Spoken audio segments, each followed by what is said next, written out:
궁금한 이슈, 놓치고 싶지 않은 이슈를 추적합니다. 오늘의 이슈는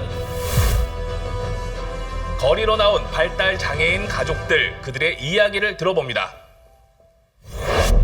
부모가 발달 장애를 가진 자녀를 살해하는 사건이 최근 잇따라 발생했는데요. 장애 아동을 둔 부모들이 숨진 아이들을 추모하며 장애 아동의 돌봄 부담을 사회가 함께 나누자고 호소했습니다. 장애인 자녀를 키우던 가정에서 잇따라 비극적인 사건이 발생했습니다. 서울에선 어머니가 아이와 함께 스스로 생을 마감했고 인천에선 30대 딸을 살해한 60대 여성이 경찰에 붙잡혔습니다. 장애를 가진 자녀의 양육 부담을 이기지 못하고 극단 선택을 하는 가족들, 또다시 발생한 비극에 분노하며 장애인 부모들은 거리로 나왔습니다. 그 간절한 외침은 우리 가까이에도 있습니다. 오늘 이주남에 도착한 곳은 충남 홍성군입니다. 여기서 충남 장애인 부모의 회원들이 피켓 시위를 펼치고 있다고 하는데요. 무슨 이야기를 우리에게 하고 싶은지 현장을 가서 들어보겠습니다. 지방선거가 끝난 지난 6월 2일 홍성군청 앞에 피켓을 든 사람들이 나타났습니다. 통행량이 많은 도로가에서 피켓 시위 중인 충남 장애인 부모의 회원들. 안녕하세요. 안녕하세요.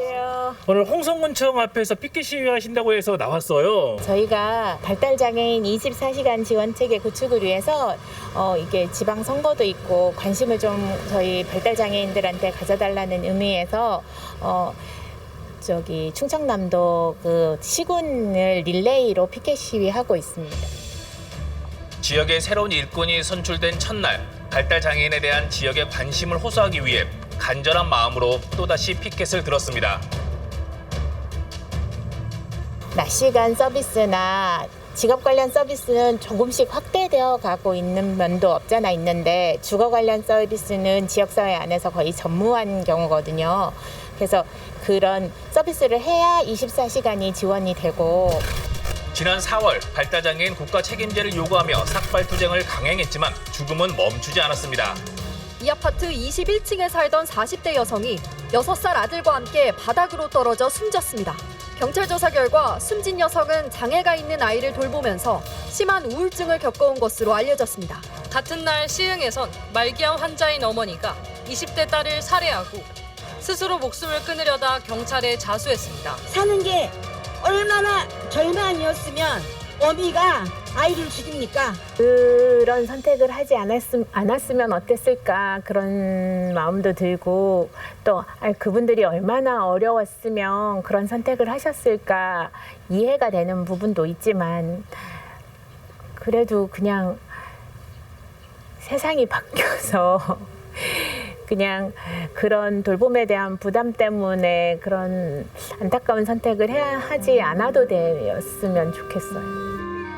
올봄 발달장애인 가족들은 다시 거리로 나와 목이 터져라 외쳤습니다. 유순 씨도 내 아이의 삶이 바뀐다면 10번이고 20번이고 머리를 자르겠다는 각오로 삭발투쟁에 참가했습니다. 24시간 지원 체계를 구축하라 하고 막 피켓 시위도 하고 막 이렇게 하지만 그러면 24시간을 그럼 맡겨놓고 부모는 뭐 할 건데 그러는데 그런 의미는 아니고 저도 이런 활동을 하면서도 솔직히는 정말 제 소원은 제 아이를 마지막까지 다 제가 보살피고 가는 게 제 소원이거든요. 최근 잇따른 비극이 남일처럼 여겨지지 않는다는 회원들. 발달장애인 정책이 조금씩 나아지고 있지만 여전히 갈 길이 멀다고 호소합니다. 어머님은 어떤 부분이 제일 어려우신 것 같아요? 작년에 큰 수술을 받았는데요. 집에 있는 아이가 걱정돼서 내가 아픈 것보다도 편하게 수술도 받을 수가 좀 없었고 이 아이가 먼저 보내면은 괜찮은데 이 아이보다 먼저 갈 때는 대책이 없다면은 이건 누구한테 안심하고 눈을 감을 수가 없죠. 장애가 있는 자녀를 돌봐야 하는 가족들은 외출도 쉽지 않습니다. 피켓 시위도 릴레이로 이어갈 수밖에 없는 상황. 회장님, 다 같이 모여서 하시는 게 아니고 교대로 하시는 거예요? 네네. 왜냐하면 저희 어머니들이 다 바쁘셔가지고요. 네. 그래서 시간 내기도 어렵고 그래서 그냥 짬나는 시간에 오셔가지고 오시는 대로 교대도 하고 있어요. 지회장님은 이제 어디로 가세요? 저는 애가 올 시간이 돼서 집으로 갈 거예요. 제가 잠시 같이 가도 되나요? 네. 20대 아들과 생활하고 있는 유순 씨. 오늘도 아들이 주간활동센터에서 돌아오기 전에 서둘러 귀가를 마쳤습니다. 아드님은 집에 안 계시나 봐요? 네, 저희 아들은 24살에 자폐성 발달 장애인인데요. 지금은 주간활동센터에서 활동하고 있어요. 아침 9시부터 저녁 5시까지 있어요. 아들은 중학생 때 자폐성 장애 1급 판정을 받았습니다. 운동 좋아하고 십자수 잘하는 24 청년이 됐는데요. 인지 능력은 5세 정도이기 때문에 항상 보살핌이 필요합니다. 아들이 집에 오면 잠시도 눈을 떼지 못한다는데요. 생계부터 집안 살림, 20대의 건장한 아들을 챙기는 일까지 오로지 유순 씨 혼자 책임지고 있는 상황입니다. 저희 같은 경우는 남편 4년 전에 사별했고 그다음 큰아이 직장 다니고 그러니까 평소에 저랑 아들만 있거든요. 또 이제 생활을 해야 되기 때문에 생업을 또 어떻게 이어가야 되잖아요. 네, 그래서 제가 원래 간호사로 병원 근무를 했었는데 이게 3교대고 하다 보니까 뭐 활동보조 시간도 되게 불규칙하고 그만큼 여유 있게 넉넉하게 활동보조 시간이 있는 게 아니어서요. 그게 그 센터에 있는 시간 외에 저가 매달려 있어야 되는 시간이 너무 많기 때문에 풀타임으로 뭔가 일을 하기는 굉장히 어려움이 있어서 파트타임이나 뭐 그런 일밖에 하기 어려워요. 실제로 국가인권위원회 발표를 보면 발달장애인 자녀를 돌보기 위해 부모 중 한쪽이 직장을 그만뒀다는 응답이 20%가 넘는데요. 하지만 빠듯한 생활비보다 더 큰 걱정은 부모가 세상을 떠나고 남겨질 아이의 미래입니다.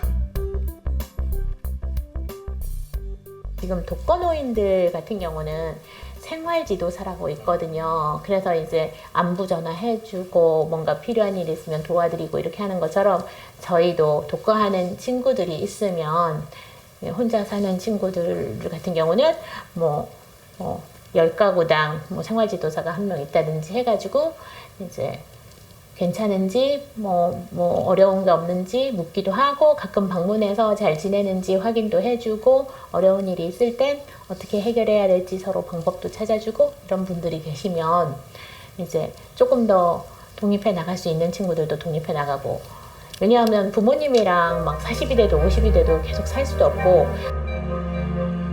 내 아이보다 하루 더 사는 게 소원이라고 말하는 발달장애 가족들. 이제 이 애달픈 소원은 사라져야 하지 않을까요?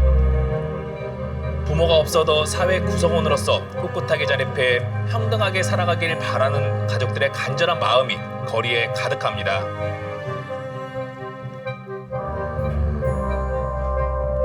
낮 동안 서비스, 직업 관련 서비스, 주거 관련 서비스들이 잘 생겨나가지고요. 장애에 있는 자녀들을 안전하게 맡기고 이제 부모님들도 한숨을 좀 돌리면서 우리 아이들이 행복하게 잘 살았으면 좋겠습니다.